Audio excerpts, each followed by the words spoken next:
下礼拜就是儿童节，新竹消防局自5早起举办大型的消防体验活动，当中有上千个幼稚园囡仔伫咧现场体验分推车、地动体验车、溜索啊，甚至是教安怎拍火，希望透过活动对细汉就建立防灾教育的观念。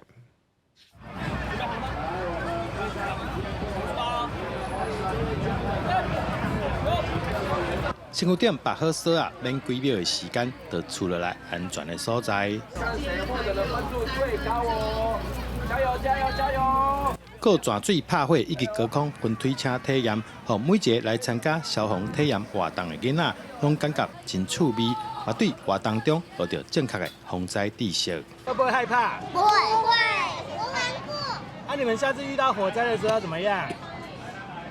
灭火。灭火，还有嘞，赶快打什么电话119。刚有高空吊索，然后现在要来玩那个灭火器。那就这样的体验怎么样？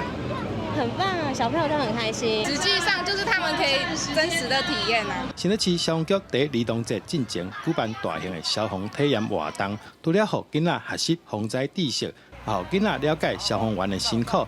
教囡仔普通时啊，爱注意公共安全。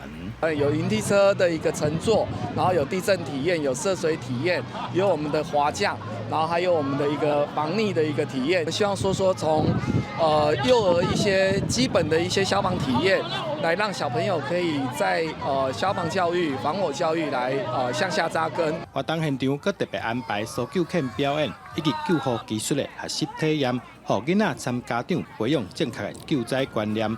万一拄到危险，就当帮助别人，嘛帮助家己。记者杜君和新竹报道。